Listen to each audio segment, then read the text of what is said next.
Assalamualaikum warahmatullahi wabarakatuh, sahabatku semua. 7 sifat wanita yang wajib diwaspadai. 1. Jangan jadi istri yang banyak mengeluh. Dari Jabir radhiyallahu anhu, ia berkata, aku pernah menghadiri salat Id bersama Rasulullah Shallallahu alaihi wasallam.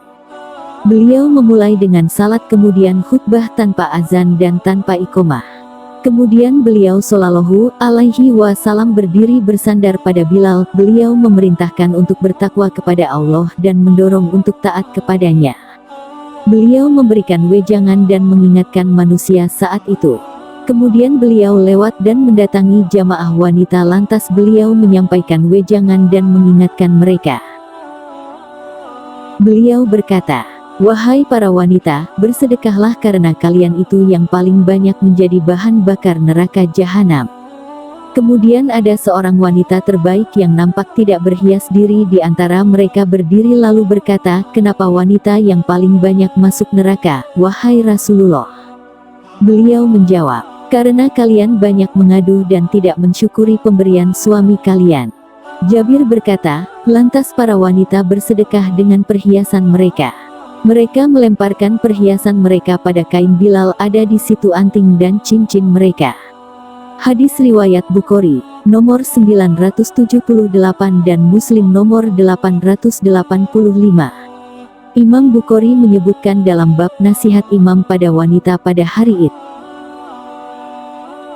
2. Ada istri yang menjadi penyebab suaminya jauh dari agama Allah.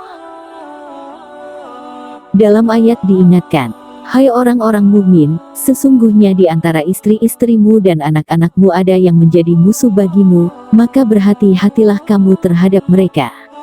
Quran Surat At-Taghabun ayat 14. Mujahid berkata dengan ayat di atas, wanita istri dapat mengantarkan suami untuk memutus hubungan kerabat, berbuat maksiat pada Allah. Karena begitu cintanya sampai suami tetap menurutinya. Tafsir Al-Quran Al-Azim 7:292. 3. Mengungkit-ungkit pemberian.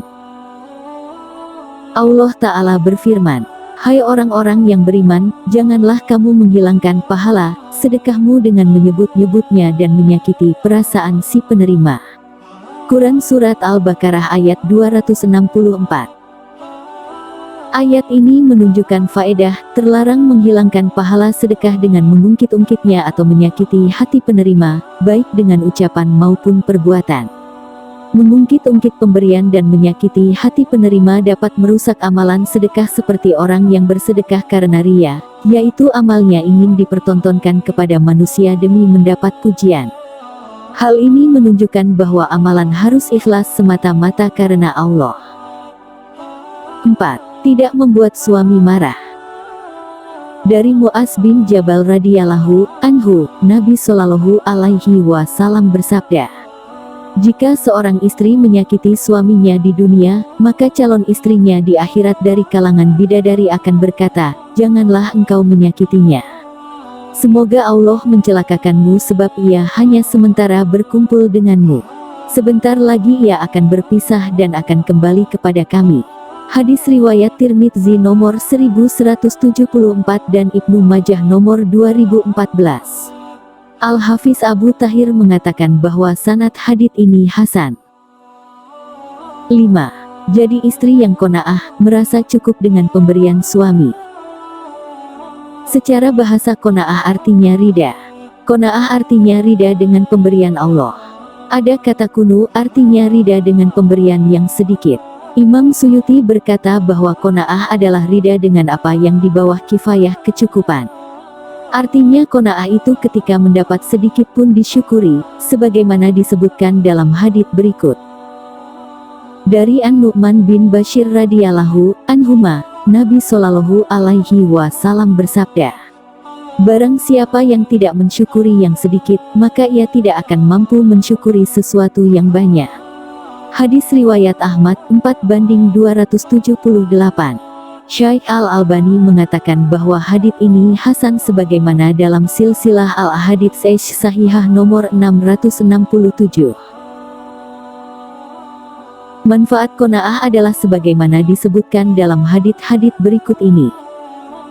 Dari Ubaidillah bin Mihsan al-Ansari radhiyallahu anhu, dari Nabi Shallallahu alaihi wasallam, beliau bersabda, "Barang siapa di antara kalian mendapatkan rasa aman di rumahnya, pada diri, keluarga dan masyarakatnya, diberikan kesehatan badan, dan memiliki makanan pokok pada hari itu di rumahnya, maka seakan-akan dunia telah terkumpul pada dirinya."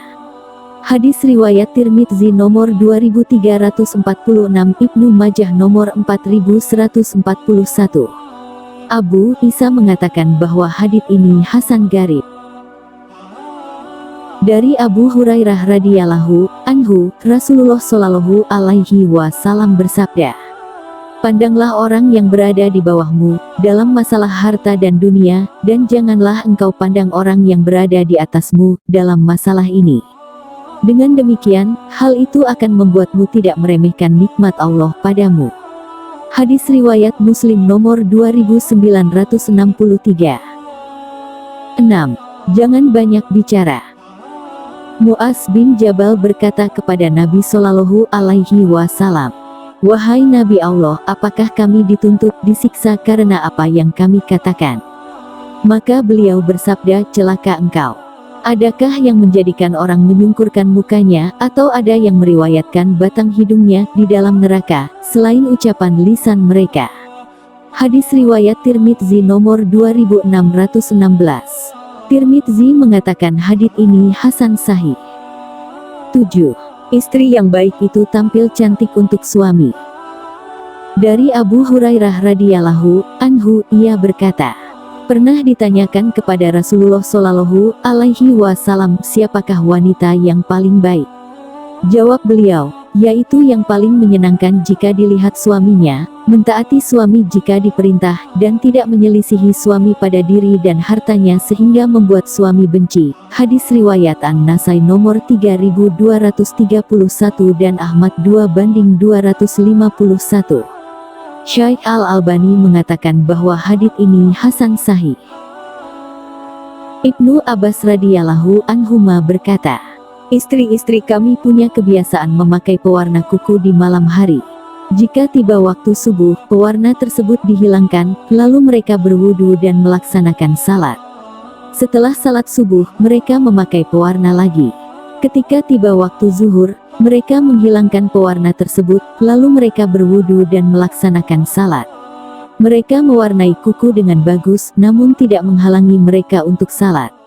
Hadis riwayat Ad-Darimi nomor 1093. Syekh Abu Malik menyatakan bahwa sanad hadits ini sahih dalam Sahih Fiqh As-Sunnah li An-Nisa, halaman 419. Demikianlah informasi ini kami sampaikan. Semoga menjadi wawasan yang bermanfaat untuk Anda, dan menjadi bahan untuk menjadi peringatan, agar selalu memperbaiki diri, dan mengingatkan orang lain dalam kebaikan.